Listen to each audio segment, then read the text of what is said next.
El plan obligatorio de salud es el plan de beneficios que cubre la entidad promotora de salud. Habíamos hablado en las unidades previas que las entidades promotoras de salud se clasificaban en contributivas o subsidiadas dependiendo del plan de beneficios y de quién era el pagador. Ahora vamos a hablar de las diferencias entre los planes de beneficios, de las coberturas y de qué debemos hacer para poder acceder a los servicios de salud de forma integral. La primera cosa es recordar que el plan obligatorio de salud está establecido y tiene una lista de procedimientos, actividades, medicamentos e intervenciones a las que tenemos derecho. No es solamente los medicamentos, 2 o 3 a los que habitualmente estamos acostumbrados a recibir, ni es solamente la atención médica o atención por especialista. Allí también están incluidos en una lista cuáles son los laboratorios a los que tenemos derecho, los procedimientos a los que tenemos derecho y las cirugías, intervenciones y demás a las que tenemos derecho. Es un listado muy grande que no se reduce por lo que nos digan habitualmente, sino que tenemos que verificar si aquello que nos están ordenando está o no está en el plan obligatorio de salud. Para eso, aquí también en la página van a encontrar un link donde encontrarán Acuerdo 008, Plan Obligatorio de Salud. Ahí van a poder entrar a los anexos donde van a ver listas específicas de las actividades, procedimientos e intervenciones que están en el plan obligatorio de salud. Una cosa muy importante que debemos recordar los usuarios es que el plan no está organizado por enfermedades. Es decir, el hecho de sufrir una enfermedad específica, cualquiera que ésta sea, no me hace exento del plan obligatorio de salud. Sino que lo que cubre o no cubre, lo que incluye o no incluye, son las actividades, procedimientos o intervenciones que están en el plan obligatorio de salud.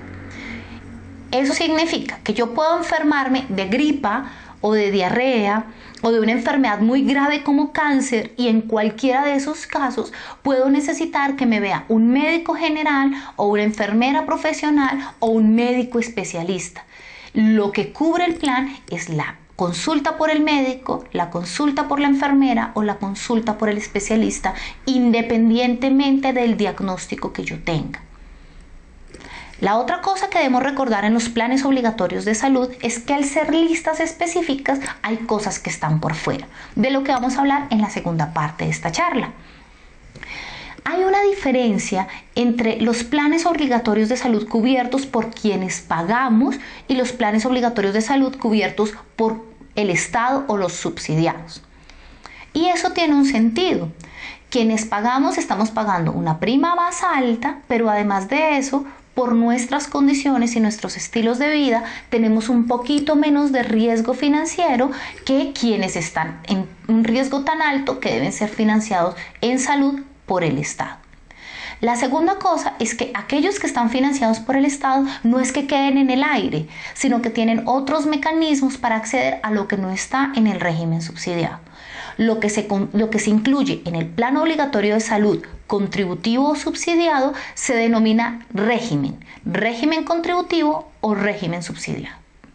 En el régimen subsidiado, voy a empezar por allí porque es el que menos actividades, procedimientos e intervenciones contempla, tenemos todas las actividades que se desarrollan en el primer nivel de atención. Si recuerdan, en las unidades pedagógicas previas habíamos hablado que en el primer nivel de atención tenemos médico general, enfermera profesional, auxiliar de enfermería y odontólogo. Todas las actividades que ellos desarrollan están incluidas en el régimen subsidiado, incluyendo los medicamentos y procedimientos por ellos formulados e incluyendo las visitas y atenciones domiciliarias que se requieran por estos profesionales en patologías de larga estancia o patologías crónicas. Es decir, si yo tengo un paciente en casa al cual el médico general considera que hay que hacerle seguimiento en la casa, la atención y visita domiciliaria por el médico, la enfermera, la auxiliar de enfermería están incluidas en el régimen subsidiado. Una vez la capacidad de estos profesionales es superada y se necesita el manejo por un especialista, es decir, intervenciones de segundo nivel como las hemos visto previamente, esas intervenciones no están incluidas en el plan obligatorio de salud del régimen subsidiado en mayores de 18 años. Hago esta aclaración porque el régimen subsidiado en menores de 18 años es exactamente igual al régimen contributivo para todas las personas. En mayores de 18 años aún hay una diferencia que esperamos el sistema subsane prontamente cuando haga la igualación de los planes obligatorios de salud. En el régimen subsidiado, esas cosas que van a segundo nivel de atención, como el régimen subsidiado lo financia el Estado, van cofinanciadas por el Estado vía entidades territoriales. ¿Eso qué significa? Que cuando a mí me ordenan una cosa que no está en el plan obligatorio de salud del subsidiado, la entidad territorial tiene los recursos para pagar esas cosas y contratar los prestadores de servicios para que a mí me den esa prestación de servicios. Eso se llama en el sistema cargo a subsidio de la oferta. Ahora bien, cuando yo subo de nivel de atención, las intervenciones son cada vez más costosas. Por eso lo que se busca es que una vez yo suba y tenga la prestación de servicios de alta complejidad que mi enfermedad necesita, ese especialista me pueda devolver a la baja complejidad para que me quede más cerquita la atención, para que yo tenga que gastar menos en transportes y gastos de bolsillo para ir al hospital de segundo o tercer nivel de atención que habitualmente nos queda más lejano, y para que las prestaciones de servicios, una vez me devuelven al primer nivel de atención, estén aseguradas por el régimen subsidiado. Es muy importante que recordemos y que fortalezcamos el ejercicio de regresar al primer nivel de atención.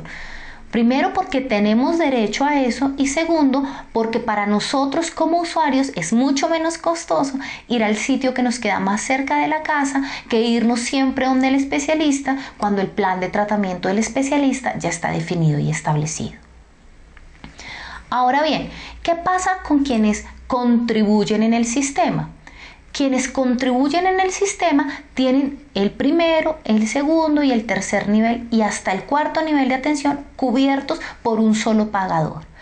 La diferencia entre el régimen contributivo y el régimen subsidiado no es el derecho a la salud.